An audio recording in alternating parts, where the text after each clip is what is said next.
Whoa. That is one big giant machine. A machine that has a full-fledged body.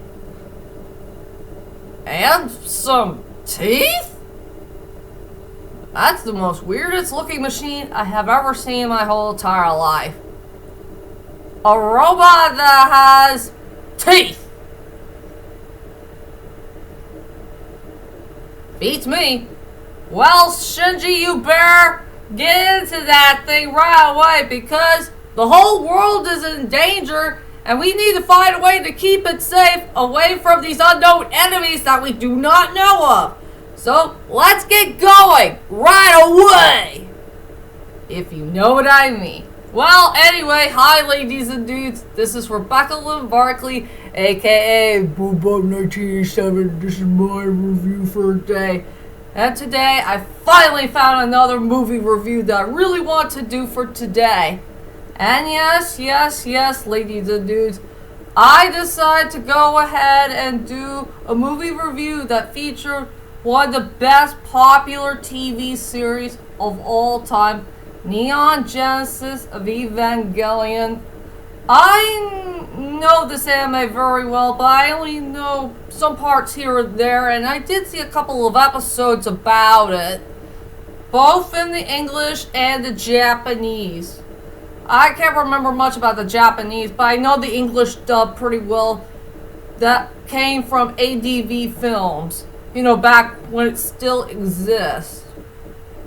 And yes, they did release 2 movies of it back from the 90s. I gotta tell you the truth right now, I'm not going to review Death and Rebirth, because you know why? It only featured some of the recaps that came from episode 1 to episode 24. Something that we already know right away, without featuring some new clips. So sadly, I'm not going to do that movie review at all. You know, all those recap stuff. But the only movie review I really want to do for today is the movie that featured the real life episode 25 and episode 26. And about the real episode 25 and 26, it's going to be dark, it's going to be disturbing, it's going to be depressing, and it featured one of the biggest climax moments of all time in world history for anime. What else I could say? So for my next movie review is wrong one. It's called The End of Evangelion. This movie is crazy to watch. Yeah, and I guess you want to know what are my main thoughts about The End of Evangelion. So anyway, let's go strike that, reverse it. Let's go on to my next movie review of Death. No, strike that, reverse it. The End of Evangelion. So, the movie starts off, it took place after the events of episode 24 about what the heck happened to Shinji's best friend, Karu, because he uses a machine thing to squeeze his friend to death with the big giant hand thingamajig. And Shinji doesn't want to fight or go out there and take care of things no more because he'd rather feel guilty and ashamed. And, you know, he just want to live in shame for the rest of his life, I guess. Hard for me to say about this character. And known, whatever the name of the company is, they have a brand new threat on the loose. Some government people who came out of nowhere decided to come by and destroy everything that the company made, I guess. And I wonder how the heck they will survive. And yes, there's going to be a big giant chaos on the loose where there's these creature thingamajigs that came out of nowhere, and they are here to come by and make the world to come to an end and all that stuff. This is hard for me to say about the main plot of the story. That's all I could say about that. And I guess everybody wants to know is, what the heck do I think about the end of Evangelion? Well, to tell you the truth is, ladies and dudes, I really did enjoy this movie. This is one of the most darkest movies I ever watched in my whole entire life. There's so many dark moments I've ever seen in this film from start to finish. It was so darn crazy. The most insane film ever. And it does feature the real life deal of episode 25 and episode 26. Something that was explained from the TV series. Well, if you remember the Evangelion show very, very well for the last 30-something years or so, I will say I enjoyed the storyline from start to finish. The characters are fine as they are. It has some good sceneries and highlight moments of the film. It had a really good score. And the animation is awesome. I like the animation. And there's a whole lot of crazy events going on in the film that's way too hard for me to explain, and I don't want to spoil anything about it, if you know what I mean.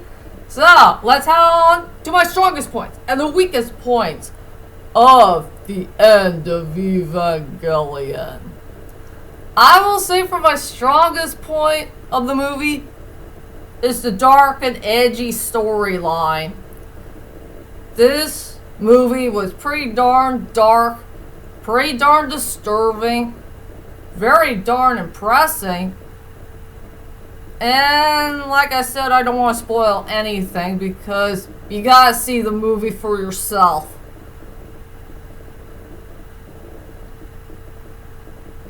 Enough said about it. So the strongest point of the movie is really the storyline, from start to finish. I will say for the weakest point of the movie, maybe I have two main weak points. Just two. There's one character who's not fully there in the movie, while the other is a creepy unknown question that I really don't get at all. Yeah. I will say for my first main weak point in the movie is whatever happened to Pen. You know that the penguin character, the only animal character that was in the anime series? I wonder what the heck happened to it. They never explain about Pen in this movie. I remember there's only one clip of that cute little thing, and they never mentioned it again. That's a big lip alligator moment. I really want to get to know what happened to Pen in real life. Did he survive the whole entire chaos? Or maybe it did end it in a sad note. So yeah, they never explain about what happened to Pen the penguin. I wish I know what happened to that cute little thing. Well, you get the story. So I will say for my first major weak point in the movie is what happened to Pen. And the second major weak point, and this is an unknown question to me, and I wonder if it did happen or not, so I'll go ahead and spoil it just a little bit. There was a part where Rei was on top of Shinji, and I want to know is, did they really have sex? After all, they're just 14 years old, both of them, and they're just young kids. I wonder if they just lost their virginities while there's a chaos going on. Or is it just some type of dream type of thing in my Jay? I have no idea what's going on in that scene in the movie. All I know is they were both naked and I remember that she was on top of him for some unknown reason, and I wonder if she did it while he's unconscious or something. I have no idea what the heck is going on in that scene in the movie. Did they really score? Or it could be something else. What the hell did I miss in that scene of the movie? Don't forget to leave a comment there and let me know. And don't forget to eat your Kit Kat bars for it because of the too much information thing. If you know what I mean. So yep, those are my two main weak points of the movie. One character is missing, and an unknown question is really hard to answer. And so, let's go on to the characters. I will go with one character that was truly the easiest of the whole entire movie, and one character I'm darn familiar with because this guy does have the biggest storyline out of everybody else, and that's Shinji, played by Spike Spiegel. And yes, ladies and dudes, an interesting fun fact about Spike Spiegel, he became one of the original actors who did play Shinji for a very, very long time. And no one else could replace that actor to play one of the most wimpy characters of all time. Yeah, Spike Spiegel is one of the actors who did break a record, and he did keep playing this character even to this day, along with Tiffany Grant. After all, they were the two original actors who did come back and replay their characters that was in the Evangelion franchise. Surprisingly to say.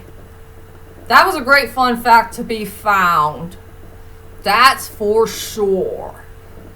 Okay, about that Shinji character. Man, his storyline was kind of hard to say. You know, he had a very, very troubled life.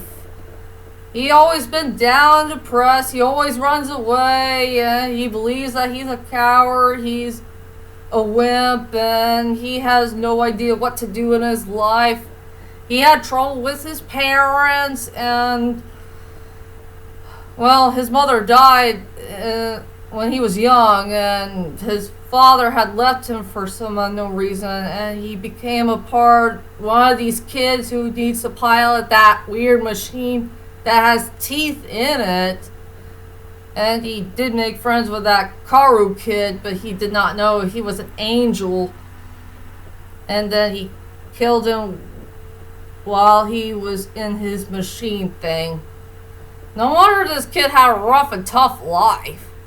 And I do know in the new Evangelion movies, he's way more fearless and way more matured more than ever. And I gotta tell you the truth right now, ladies and dudes. I did not check out the later on Evangelion movies because it's a retelling story and they want to develop the character just way more than the one that was in the TV series and in the movies.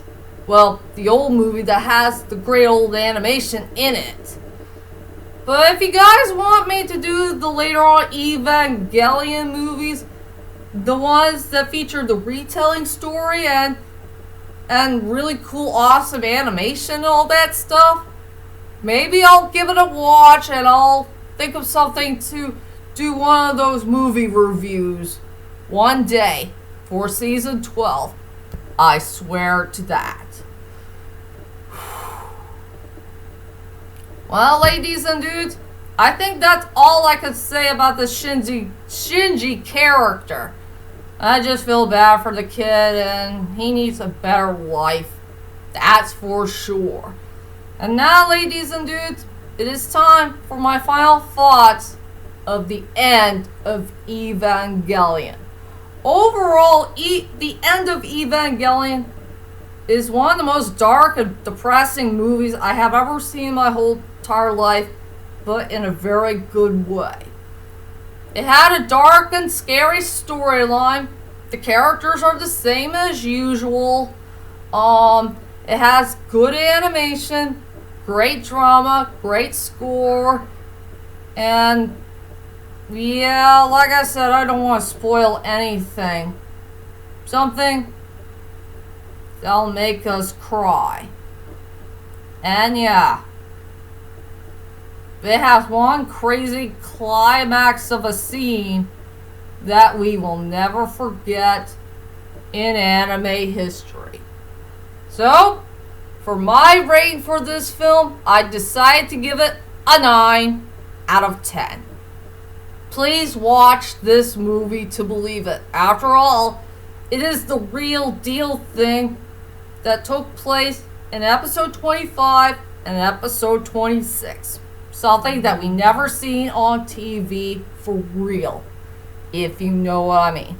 So that's my whole entire movie review of the end of Evangelion. I hope you enjoyed this movie review.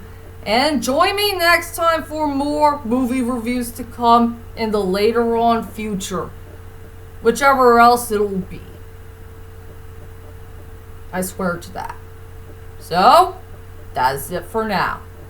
I'll see you guys later. And sayonara.